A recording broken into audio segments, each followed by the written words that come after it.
So this is the next car that I just bought. It's a 1975 Mercury Monarch. It's had some front end damage.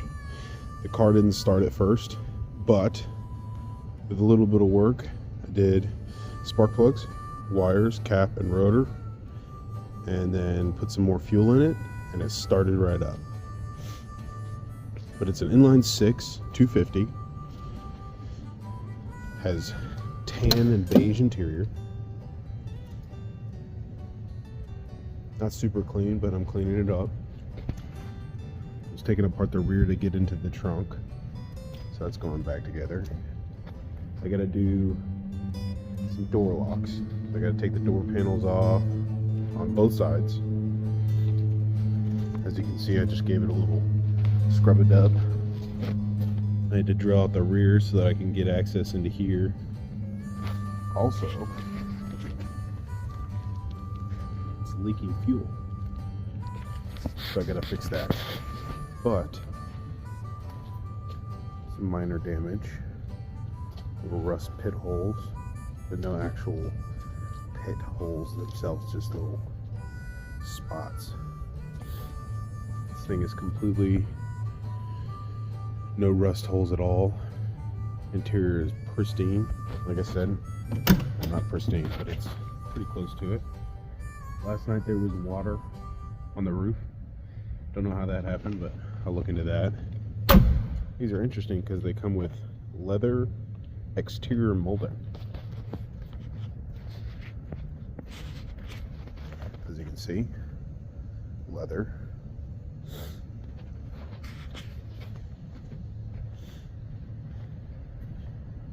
Let me show you the engine. I haven't gotten to cleaning the engine yet. That right there is the pull. It says hood. Cool thing is physically actuated vent, brake release, fuse panel, wipers, lights,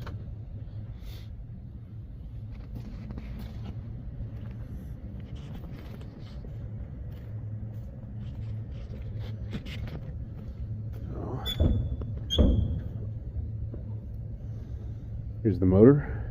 Put a new battery in it. Show you the cap and rotor. Cap and rotor. New spark plug wires. New spark plugs all along the head there.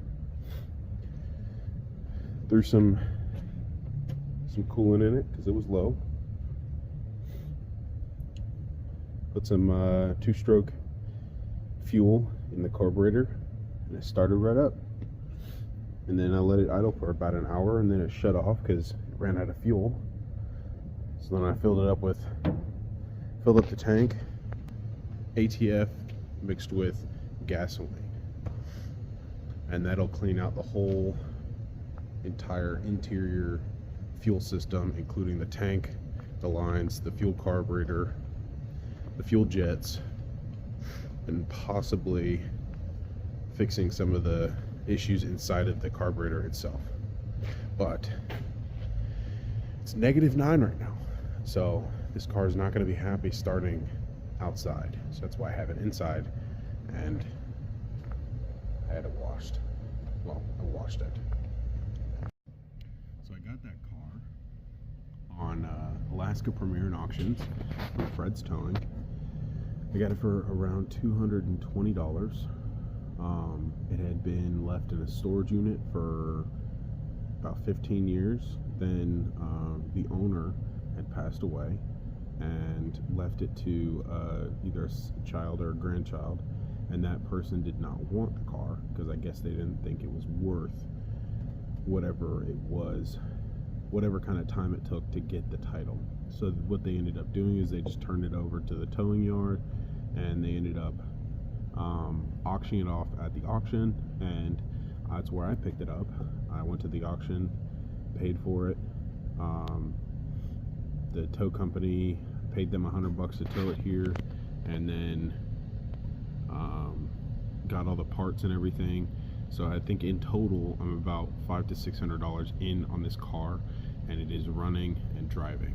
It's going to need some love when it comes to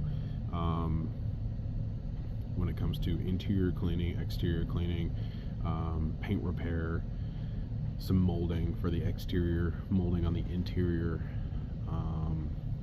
and then probably some body damage repair for that front end collision from what it looks like. Thankfully, these old cars, it's pretty easy. You don't need to replace a lot of stuff. You really honestly can just straighten most of it out, and as long as it looks half decent, it's okay. Because these things, they get into an accident and all of a sudden, you know, the frame is perfectly fine, but the bumper looks freaking horrendous because it's an old rig. So these things are made out of freaking reinforced steel and bicarbonate and carbon monoxide and everything in between. I do have some wheels that I'm looking at.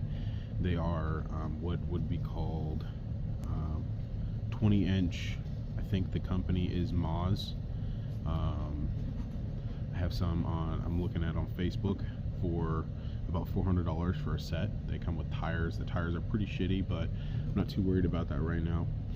So I think I'm gonna pick those up on Monday, and I have a set of headlights that are absolutely ridiculous. I think they're freaking hilarious. I got them on eBay for about 75 bucks. So I think in total, I'm gonna be into this car around $1,100, $1,200 total, which, I mean, for the condition that it's in, I think $1,100-$1,200 for a running and driving old classic that that needs a few things just to keep it up and running is completely perfect in terms of price wise. Is this going to be a flip for me? I'm not quite sure. We will see. But I'm going to get the wheels on, get the headlights in, make sure it runs perfectly fine, make sure it starts every time, get the fuel leak fixed, and then clean out the interior, clean the exterior, and fix the body damage. And then after that, if I'm feeling really connected with this car, then I might keep it, but this might just be a, you know, fix and flip, more of like a intermediate car, just to kind of have some fun with and spend some money on.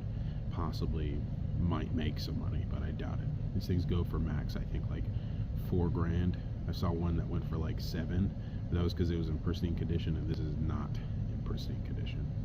I will say, if you guys know or know of a location that has a front clip for a Monarch that's brown, that would be perfect. I have some fiberglass damage. I was thinking about just repairing the fiberglass damage, doing some simple repairs, and then painting it.